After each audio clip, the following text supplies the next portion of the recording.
This What's Working with Cam Marston podcast is brought to you courtesy of Michelob Ultra Beer.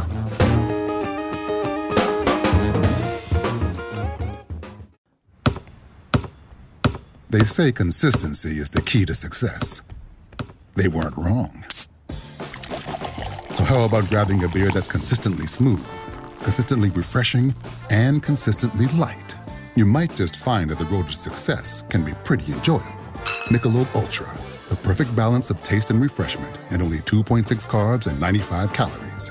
It's only worth it if you enjoy it. Enjoy responsibly. Anheuser-Busch Michelob Ultra Light Beer, St. Louis, Missouri.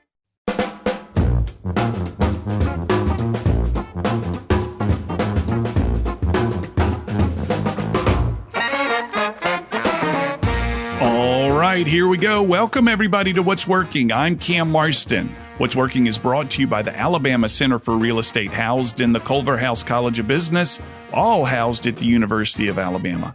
Thank you so much for your time. I hope this show gives you some insights into things that you can do differently in and around your business and workplace that will make you a little bit better at whatever it is that you do. We focus on workplace, workforce, and marketplace trends. Getting guests on the phone or in the studio who can talk about the trends influencing their businesses and discuss them with me in such a way that you and I can use their information to do something in our own businesses, make things just a little bit better. That's the goal. Today's show, Phillip Faulkner. Phillip Faulkner is a second-generation boat manufacturer from the big metropolis of Armory, Mississippi. His boat brand is called Avid Boats, and I've known Phillip for a while. I first met his father, who owned a company called Nautic Star Boats, and he sold that business, and we'll ask Phillip a little bit about that during the interview. Phillip is the second generation, but he did not inherit his dad's business. He started one of his own, and I'm going to talk to him about why. Why would you want to do that? Why is boats in his blood? Just like so many marketplaces, there's an extraordinary amount of competition for the consumer dollar when it comes to recreational products.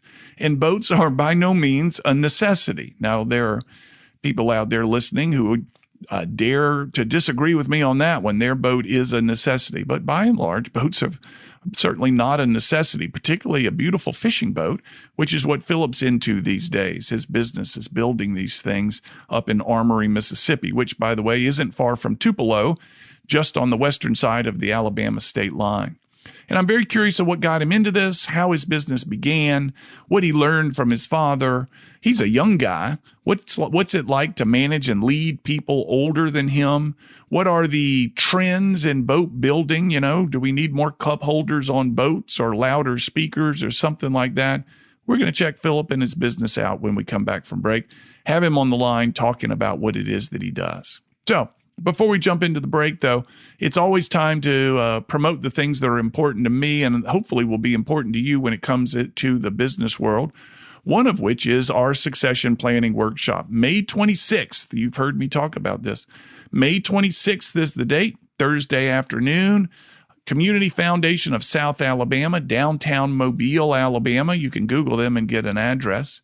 We got a number of different presenters talking about succession planning strategies, one of which is the gentleman at Sandifer Wealth Management. I'll tell you about them again in a moment. They'll be bringing case studies on how to exit businesses for tightly held or family-owned businesses, which is what Phillip's company is or was and perhaps still is. We'll also be talking to a consultant on transition planning. He works with people as Rick Miller is his name. He works with people as they're leaving their business to teach them how to get the successor ready for that. Well worth your time. Again, May 26th, Community Foundation of South Alabama. If you want to come, if you'd like to come and bring a guest to hear these conversations, email me directly, Cam, C-A-M, at cammarston.com. I'll get you on the guest list. We'd love to have you. Nice reception on the roof afterwards, by the way.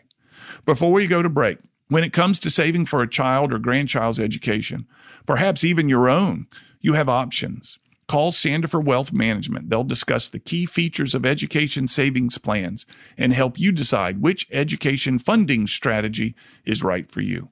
Goodness knows my wife and I have benefited from our 529 plan. Our children are all now looking at college, and it was some of the best decisions we've ever made. Call Sandifer Wealth Management. Jamie Sandifer, Mark Salyers, let them talk to you about different types of savings options. When we come back from break, Phillip Faulkner, Avid Boats, Armory, Mississippi. You're listening to What's Working. I'm Cam Marston. What's Working is brought to you by the Alabama Center for Real Estate at the Culverhouse College of Business at the University of Alabama.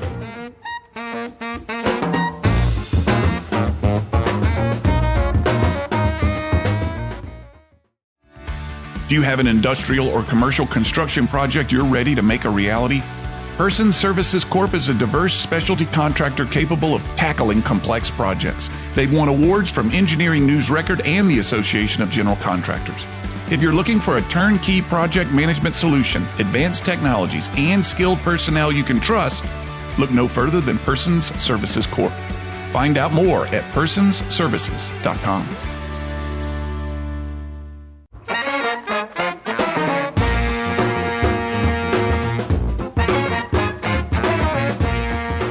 We're back. You're listening to What's Working. I'm Cam Marston. What's Working is brought to you by the Alabama Center for Real Estate, housed in the Culverhouse College of Business at the University of Alabama. On the line today with me is Phillip Faulkner, an old friend, I'd say. He and I have bumped into each other over the years at different industry events. His father began a boat company that was recently sold, and I figured Phillip was done with it as well. No, he's back in. He is now creating a beautiful boat, and I'm going to ask him to tell us a little bit about it and the story behind it and the decisions he had to make to get to where he is today. But before that, Phillip, thank you for your time and welcome so much to What's Working. Thank you, Cam. I appreciate you inviting me on. It's a pleasure to speak with you this morning. It's good to talk to you, too. So let's first tell everybody where you're located and the brand of the boat that you're making these days. Sure. So we are Avid Boat Company. We are located in Northeast Mississippi. It's a small town called Armory. We're a small, I guess you'd say, suburb of the Tupelo area, Northeast Mississippi. And we produce aluminum recreational fishing boats. We produce center console bay style boats. We also produce bass boats, ranging from 18 to 23 feet in length. And we really think we've got a very special product.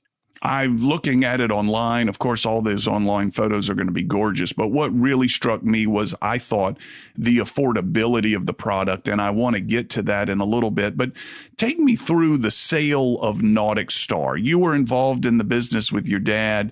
I think, tell us who bought it and what that was like. And then, most importantly, what made you say, you know, I'm not done yet. I think there's opportunity here. Tell me about that.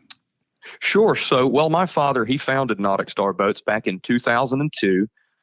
So you could say I've been around the boat business my entire life.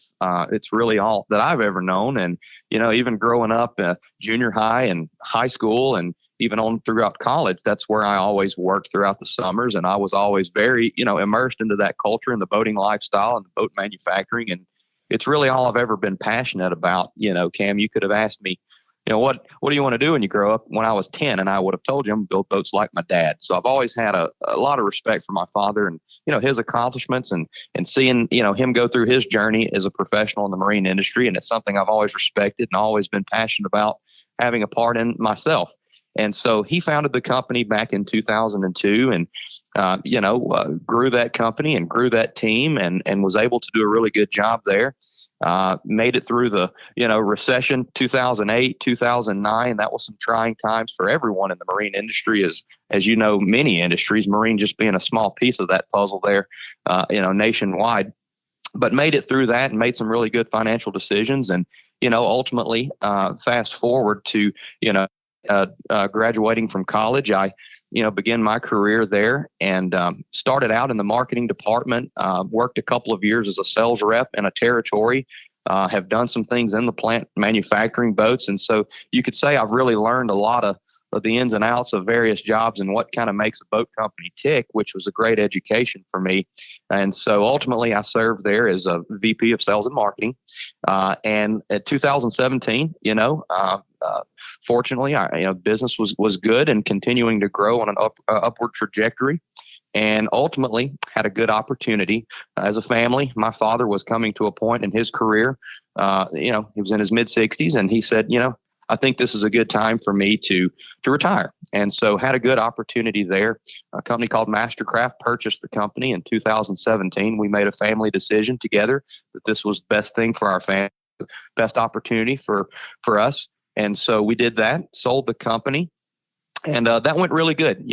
I know sometimes those things don't always work the way you want them to, but for us, we had a really good experience. We knew that we had a very good team that was going to be taken over, and we felt very confident in that. And so we took that opportunity where I stayed on. I decided, at the time I was 27 years old at that time. And so I decided that, I want to continue this. I want to see this through. I want to help transition, if you will. And I think that I've got a lot of years left where I can continue to serve in a, senior role there and continue to help grow this company and continue, I guess you'd say, my dad's legacy with the company. So ultimately, I continued on as a VP of sales and marketing, stayed there for a little over a year. And, as time went on, I just decided, you know what, I'm 20, fast forward 13 months, I'm 28 now. And, again, going back to my initial statement, I've always had so much, respect for my dad and seeing him run a boat company. And it's what I'm so passionate about. I ultimately decided, I think I could start my own boat company. And I think I could step away and do it in a non-competitive manner, if you will. And we'll get to that a little bit later, talking about our aluminum product. Right. But decided that was something that I was young enough to do, but very, very passionate about. And I decided to step away, and I did that. And so in early 2019, I formed Avid Boats. Let's stop there, and let me ask some questions about the decision-making process of selling Nautic Star to Mastercraft. Was there ever it sounds to me the way you described it, that your father was leading the company and he brought this opportunity to the family to discuss. One of the topics that is most popular on this show over the years has been succession planning, and particularly family business succession planning. Without getting into the weeds, or are you telling me anything I shouldn't know, was there ever were you ever disheartened to say, hey, Dad, why don't you, let me take a shot at it? Why don't you sell it to me, give it to me, air it to me, somehow let this company that you've grown come into my hands versus selling it to, it sounds like a very fair company, but they were strangers. Well, sure. So, look, I'd be lying to you if I told you that didn't cross my mind over the years. Sure. Coming up through the company as I kind of worked my way up and got into more of a senior position where I was, making some big decisions alongside my dad, helping him manage the business and run the company and driving, everything from sales to manufacturing to marketing. So, yeah, it crossed my mind. And most certainly that was something that, for years probably was in the back of my mind that, hey, this will be mine one day and I'll have to carry this on. But again, ultimately, without getting into the weeds a little there, the opportunity came to us and it just made sense, if that makes sense to you there. We sat down as a family and we discussed and we said, you know what? This just makes sense for the family. And we had a unanimous decision as a family that it was, and me included, that this is what we needed to do and would be an opportunity for me to continue my professional career in a senior role with a very large company that, was very great to work with. And so I don't regret that one bit. And I think that it was, again, even in hindsight, was the right decision. Yeah. How's your father doing today? One of my favorite conversations around succession planning is when that senior person sells out or steps out, whatever the case may be, and what things that they're doing to find to busy themselves. I have met your father a number of times, like him immensely. How's he doing? How's he, staying busy? Well, thank you for asking first, but he's doing well. He's retired. When he retired, if that makes sense. Sure. But he's doing good. Coming from a guy that has spent so many years working and staying so busy and traveling and on the road and at work at the plant and just, everything in between. It was a transition, I'm sure, for him. We haven't talked in detail about that, but he keeps himself very busy. We have a farm that we have up the road, got about 1,200 acres, and most of his days consist of going up there, managing property. We like to do a lot of fishing. We've got a pond there, a lot of deer hunting, and with that comes a lot of land management. Yeah. So he's either running a tractor or a bulldozer or, staying busy with that. We have a lake house up in Tennessee, so we're doing a lot of fishing up there. He's managing that. And so he keeps himself busy. I'll tell you that's for sure. He doesn't ever have a boring day. I couldn't imagine my dad sitting around not doing much. That sounds good. Those are the types of stories I love to hear versus the ones that step into retirement and really just don't know what to do with themselves and regret their decision. Your father sounds like that was not his case at all. And I'm sure there was an adjustment period, but it's gone very well for me.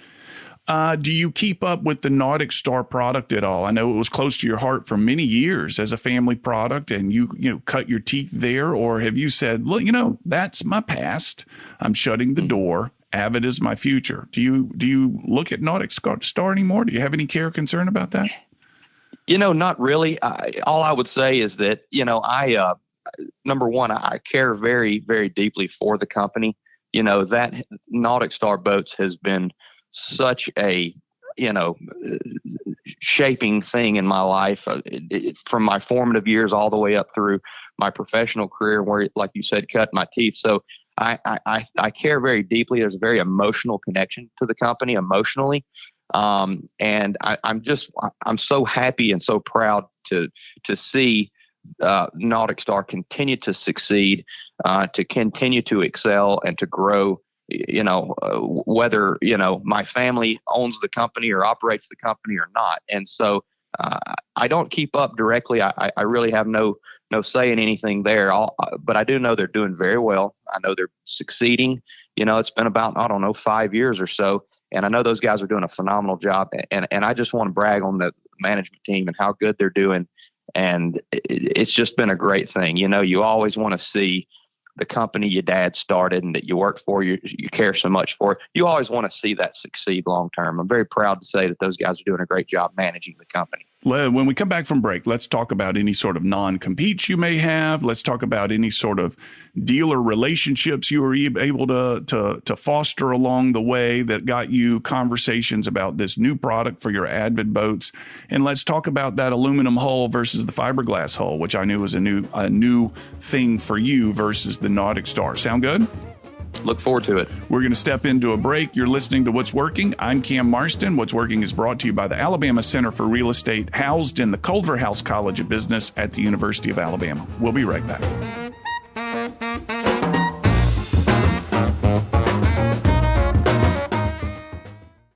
At Bryant Bank, we recognize your time is valuable, and easy, secure access to your finances is essential. That's why we provide the financial tools you need to manage your money on the go and make life a bit easier. At Bryant Bank, we're here to help with instant debit cards, Apple Pay, person-to-person payments, and more. Bryant bankers want to show you how beneficial our digital banking services can be. Learn more at bryantbank.com. Bryant Bank. Live legendary. Member FDIC.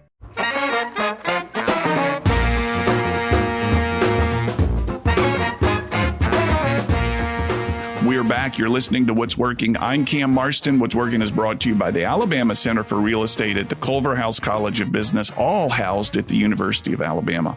I'm on the line with Phillip Faulkner. He's the president and CEO of Avid Boats, a new boat company out of Armory, Mississippi, the thriving metropolis of Armory, Mississippi, and has had a great go at it. Phillip, prior to the break, we were going to talk a little bit about this new design that you're using. I know your previous experience was in fiberglass hulls, but you have chosen, and I got your website playing right here in front of me, by the way, beautiful, avidboats.com. Tell me about that decision to get in aluminum. Cam, that's a great question. Growing up, fiberglass has been, all I've really ever known. And so when I decided to start a boat company, number one, I wanted to build a product that I thought would be innovative, that we could most certainly be successful with, but I had to be passionate about it too. I didn't want to settle for a product that I just thought, well, I'll build these, I'll make a little money, I'll do this. I wanted to be passionate about it. I think if you produce a product, if you're in manufacturing, if you're not passionate about what you build and what you do, the product's going to suffer ultimately. And I think that's true for just about anything in manufacturing. So first and foremost, I really wanted to research what's out there, get outside of my comfort zone. Don't just build what you know, build what you think you can succeed with, make a difference with, get people excited about. And that's what we did. We took probably, almost a year going to major boat shows, doing a lot of online research, having some candid discussions with some trusted people in the marine industry that I'm friends with, that I've made connections with over the years. And ultimately, what I decided was at the inception, I should say, of Avid Boats, we decided that, if you look at the aluminum boat market, recreational market, that is, you just didn't see a lot of innovation over the years. In the world that I come from, there's a ton of innovation, and people are always trying to, add that new widget or change that, part of the boat. And just every year it's make it a little better, make it a little better. And I like that fast pace, that innovation. It gets me excited. It gets the dealers excited, gets the customers excited. And I think that translates to success at the end of the day if you execute it properly. So going back to aluminum boats, it just seemed to me, and this is just a personal opinion, that the aluminum product in the aluminum fishing boat industry was stale. You might change a graphic, you might change a color, you might go with a different sole or whatever feature or widget you have on your boat. But at the core of the aluminum boat design in general was pretty stale and pretty slow moving in terms of innovation. And we thought, well, I got some ideas that I think I can bring to market that would be very successful, that I think would be a breath of fresh air to the aluminum boat market. And I think that the customers and our dealers can appreciate that. And I think we can succeed with it. And so that's kind of what we did. And that's what we started working on when we got into the R&D phase of our product. Can you give me an example of something that's new that you've chosen to do with the aluminum product that you feel like, and I love, this show is about the trends shaping the workplace, the workforce, and the marketplace. And you saw, and I'm not sure if this is exactly a trend, but what you saw was people that aren't doing anything different. And there's an opportunity to begin a trend and innovate in a new way. Give me an example of one of the things that you innovated. Well, we wanted to be careful. When we say innovation, we don't want to design a boat that has, a bunch of novelty features that aren't really going to stand the test of time. We wanted to make sure that it was truly innovative. I think a lot of people use the word innovation so loosely these days, mainly for marketing purposes, probably. We wanted to make sure it was something that was tangible, something that was realistic, and something that made sense, first and foremost. One small example of that would be the gunnel profile, or the gunwale, as some people say, of our boats. Typically, an aluminum boat has a very angular, squared bow where that transition of the beam goes to a point. It's real angular, real choppy, and just not quite as attractive as you might say a fiberglass boat would be. So we actually developed a proprietary gunnel or gunwale extrusion that we actually designed in-house. We have it extruded, and then they actually stretch form that gunnel to give it a nice curved taper. We call that our true taper beam forward gunnel, which gives it a really nice, smooth, rounded transition to the bow of the boat, much like what you might see in more expensive or even fiberglass boats. And so we're really proud of that. We employ that into all of our product lineup. And we think it gives us a really unique, really attractive look. Is it something that this kind of leads into one of the challenges so many businesses across the state of Alabama, and I'm sure Mississippi, are facing is people? Did you find, do you have some master craftsmen, or is that the right title, of the people that can make this gunnel? I mean, they had to have tried and many different things, many different, let's say, thicknesses of the aluminum to get what they wanted right. Tell me about the process of developing it. There was a lot of trial and error. So extruding aluminum, that's nothing new to the manufacturing world, but this curvature that you get, it's a process called stretch forming. So what you do is you'll take this product, you'll have a die that represents your drawing, your design, your CAD file, and you'll have a die made, and then you'll extrude that into essentially a stick, if you will, that's straight. But what you got to do is you got to get it into a curve, and that poses a problem, because if you try to just bend that think of a pipe bender that an electrician might use to bend conduit or something of that nature. What'll happen is that metal, it'll distort, and it'll can flake, it can crack, it can warp, and it just doesn't look very attractive. You need a nice, consistent profile all the way down the entire piece of the product you're working with there. So you have to stretch form the product, and that's a process that's been used, for the aerospace industry for some time. stretch forming bulkheads for the fuselage of airplanes. Some really high-end architecture uses this to make various bends on beams and things of that nature. You have to stretch form the product. It'll retain its strength, it'll retain its rigidity, and it'll retain its aesthetic value by not distorting. So we actually developed a piece of machinery in-house that actually will allow for this. And so there are some machineries out there that I'm sure Boeing and other, aerospace companies have that are very specialized. We made a specialized product in-house that we use to actually stretch form these gunnels ourselves. And it's a pretty unique product. We're really proud of that. And that design gives us a really, really attractive look. We're really proud of that process. This is really impressive. You've got a new design, and in order to create the new design, you had to create a new tool to create the design. Is that correct?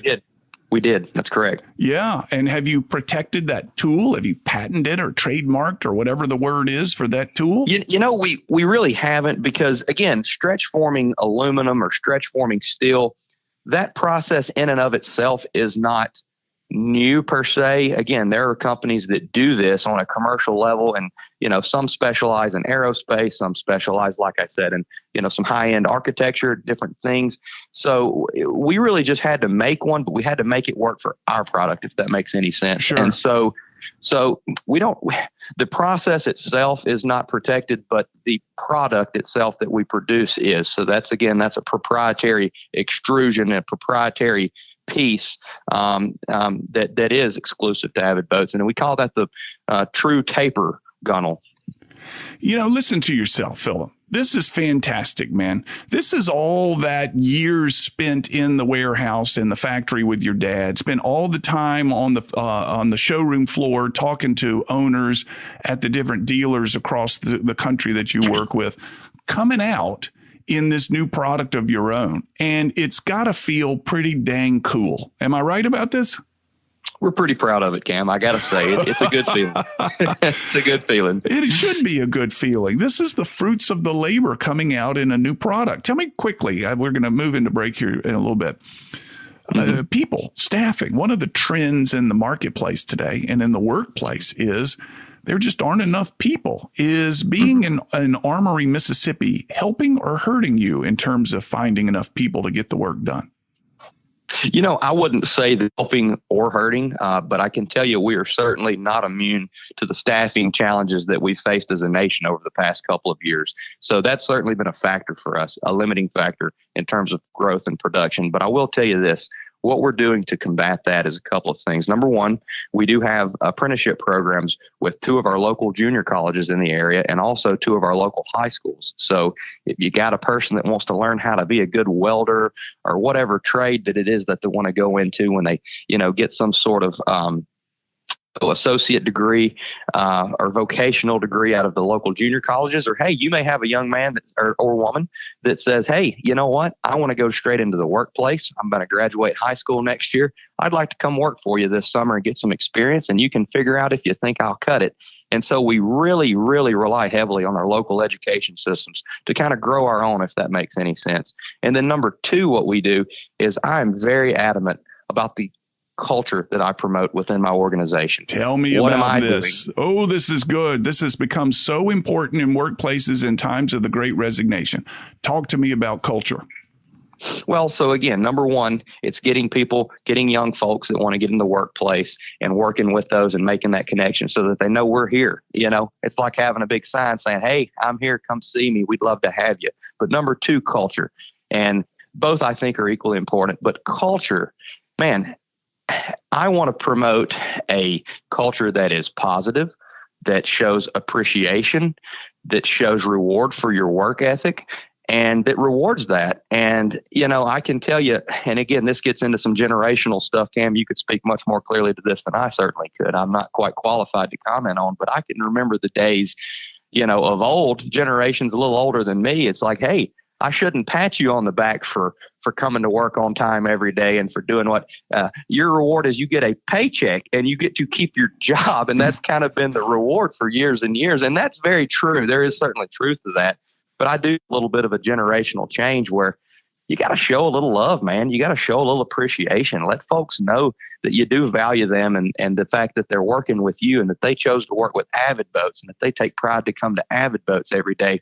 And I want to do that, but I also want to lead by example. I want to make sure that I come in with a positive attitude and that I don't rule with an iron fist, and that, when I make a decision to change something in the production line or change a design of the boat, and it might add an hour of labor to the boat. It might be a little bit of a pain in the rear. You know what? I'm not going to tell you to do it. I'm going to tell you to do it, and then I'm going to tell you why we're doing it. And I'm going to make it make sense. And we're going to agree, oh, this makes sense. This is why we're changing this feature. This is why this boat's going to a different hull design or whatever it may be. And let that resonate with the employee. And so then they can appreciate why those decisions are being driven by management. And then, it gets them on board a little bit with it, and it gives them a little bit more pride in what they're doing. So again, there's a million different facets I could discuss about culture. But again, promoting that positive culture, good energy, I really think translates to happy employees that you can retain a little bit better. I want to pick this up in a minute because this is gold mine, man. This is stuff. This is good stuff. We need to go to break, and I want to pick this up right where we are. We're listening to What's Working. You're listening to What's Working. What's Working is brought to you by the Alabama Center for Real Estate, Culverhouse College of Business, University of Alabama. I'm Cam Marston on the line with Phillip Faulkner of Avid Boats, and we will be right back.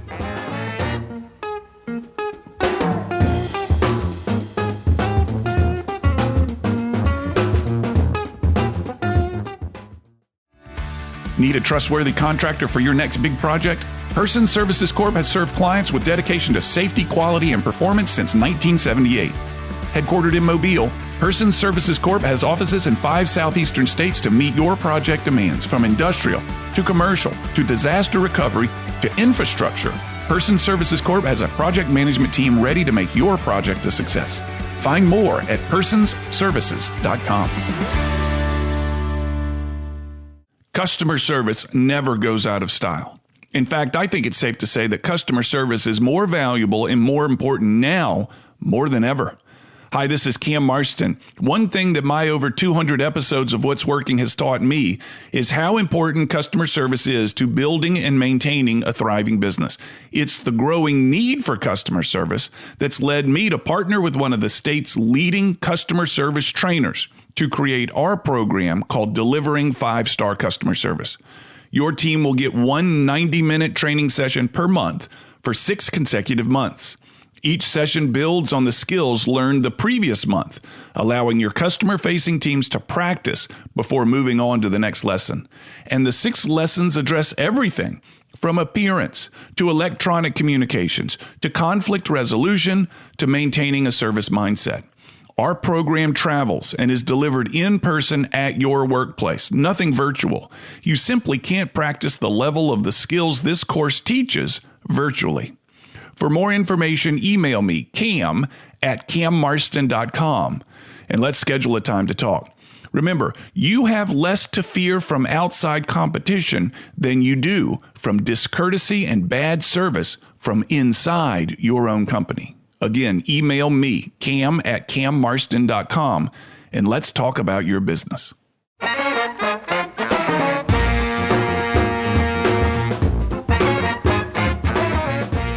We're back. I'm on the line with Phillip Faulkner. He is the chairman and CEO of Avid Boats based in Armory, Mississippi. It's not too far from the Alabama state line up by Tupelo, Mississippi. What's Working is brought to you by the Alabama Center for Real Estate at the Culverhouse College of Business, all housed in the University of Alabama. Phillip, before the break, we were in a gold mine of content that I've been working on and around for years now, and this is undergoing some significant changes about the significance of culture as a retention tool, as a recruiting tool, but you also have something else going for you, or against you, depending on how you frame it, I guess. And that is, you're fairly young. You're a millennial, according to the generational descriptions. And you're probably managing people who are Generation Xers, leading people who are baby boomers. And it's a question I get all the time, which is, how do I, at 30, manage and lead somebody who's 50, let's say me, 53 years old? Give me some insight on what you're doing that's working, and perhaps maybe, even if you're willing to be vulnerable, mistakes you may have made in that regard. Sure. Well, first and foremost, I'm a true believer in lead by example, regardless of your age, right? So What kind of example am I setting at work? Am I showing up on time? Am I making sure that I'm hanging in there? Am I rolling up my sleeves? Do I have skin in the game? Am I getting out there, getting dirty, getting in the trenches with folks? I think first and foremost, that breeds respect regardless of your age. So that's something that I really, really always want to make sure I'm focusing on. I am one of the younger guys in the industry, probably by many years. There is some, I don't want to say age, there is some experience in this industry, not only in Avid Boats, but around the country. And I think you got to lead by example, and I think, if I happen to be a little younger than you, well, that's okay too. Maybe you'd say I'm the first of an emerging generation of, the future boat builders. Maybe I'm just a couple of years ahead of some of these next guys that are going to step in, or ladies that are going to step in and do a good job too. And so, there could be a little bit of apprehension or anxiety about coming in and, well, are they going to respect me? They're 20 years older than me. They've been doing this longer than I have, even though I grew up in the industry and you could say had a little bit of a head start in terms of education on how to operate in this role.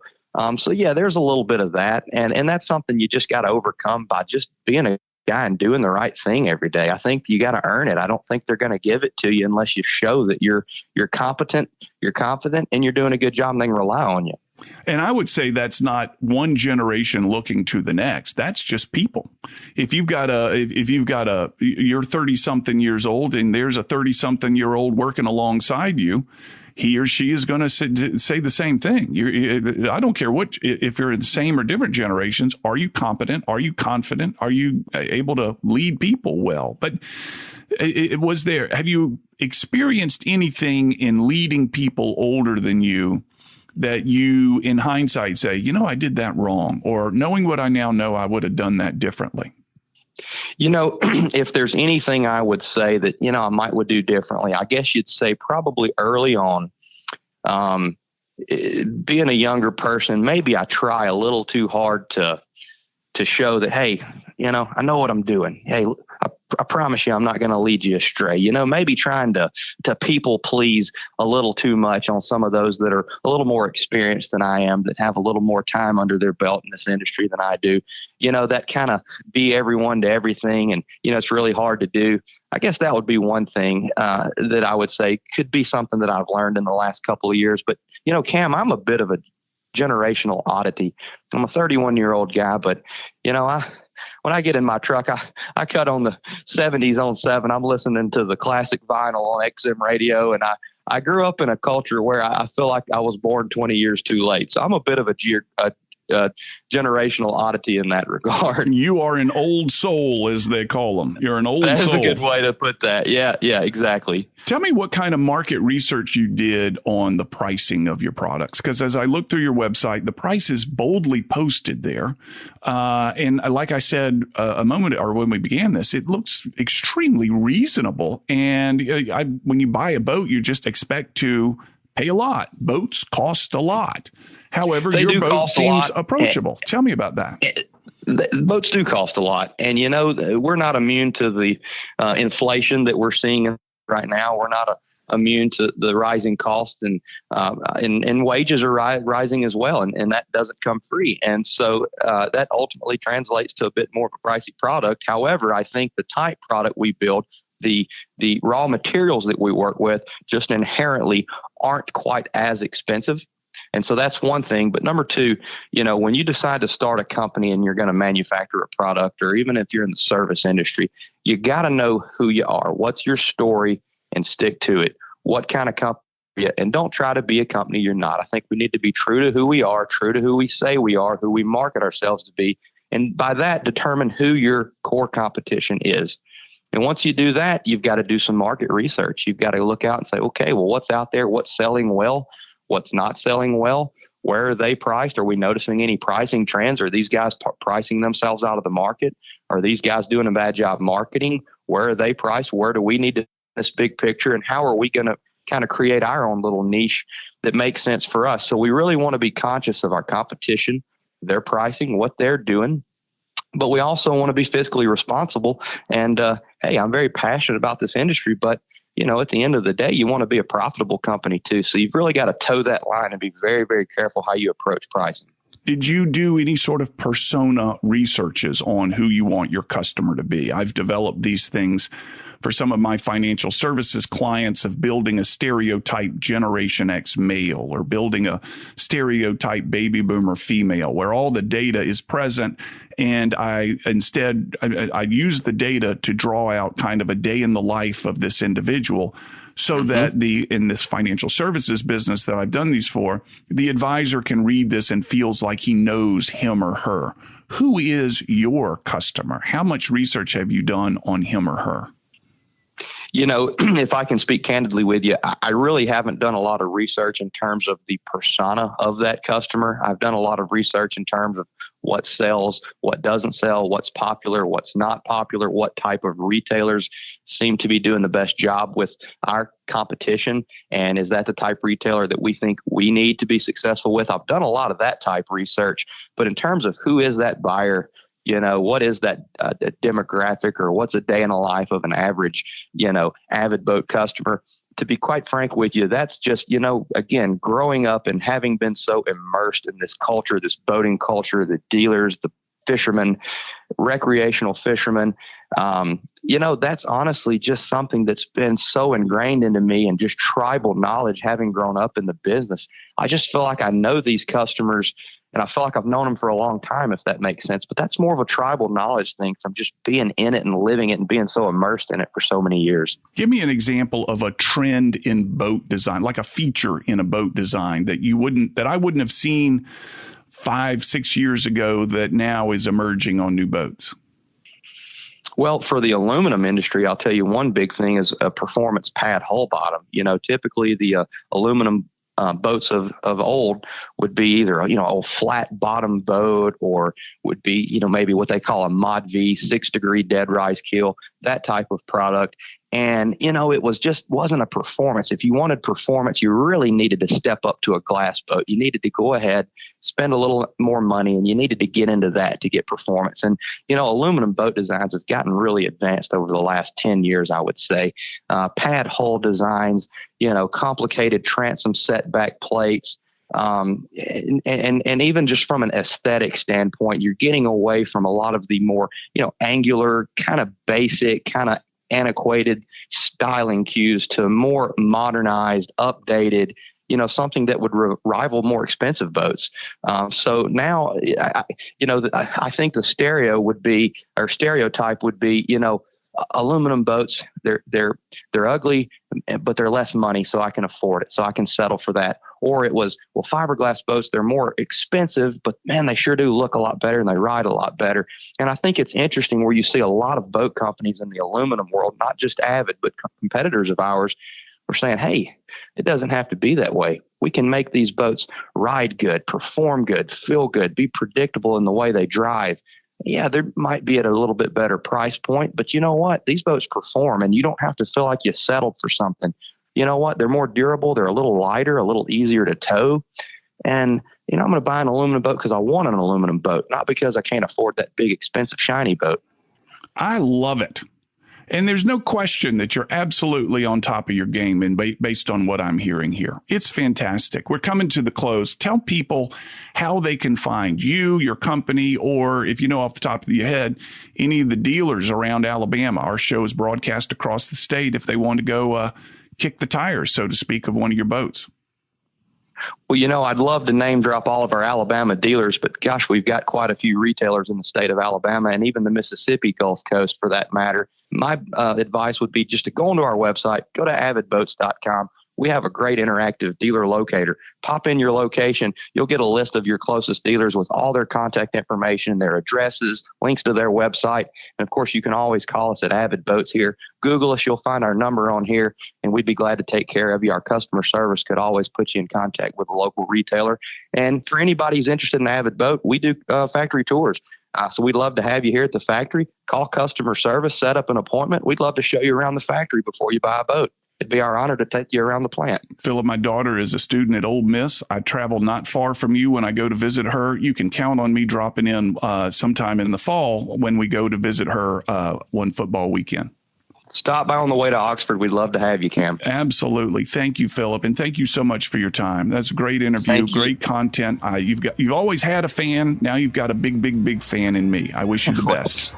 Thank you so much, Cam. I appreciate you having me on. It was a pleasure speaking with you today. We'll come back after this break for final comments. You're listening to What's Working. I'm Cam Marston. What's Working is brought to you by the Alabama Center for Real Estate at the Culverhouse College of Business at the University of Alabama. We'll be right back.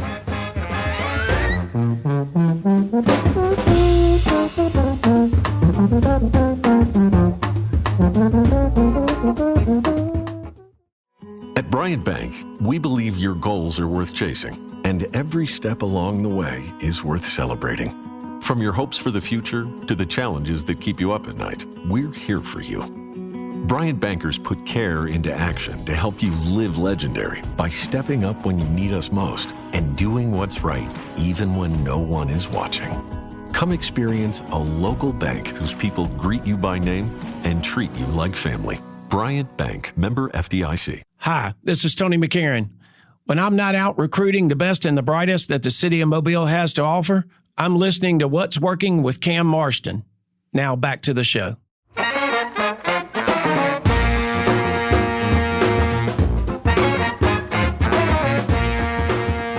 There is something about a true believer, a true passionate believer about their product who can speak with expertise and detail about their product that absolutely makes me a fan.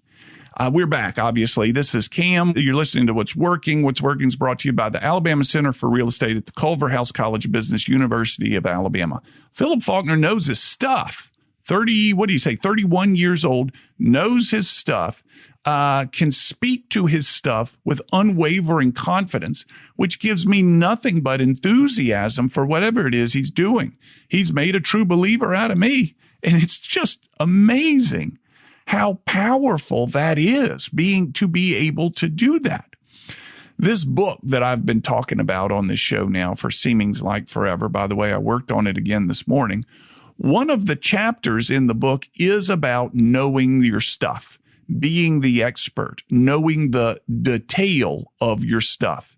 And when you can confidently cite the detail of your stuff, for Phillip, it's boats, for previous guests, it's been all kinds of different things.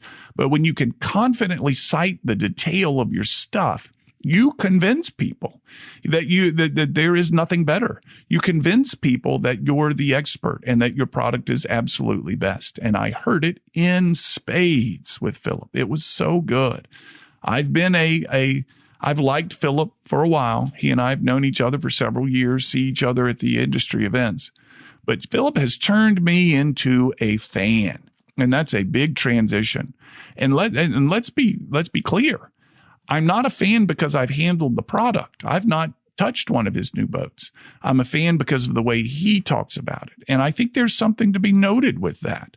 You speak confidently about the details of your product and your process, and you know your stuff, and people tend to be turned on and become fans by that. Now, of course, the product has to support the boasts. That's always the case. Does it? I'm going to assume so.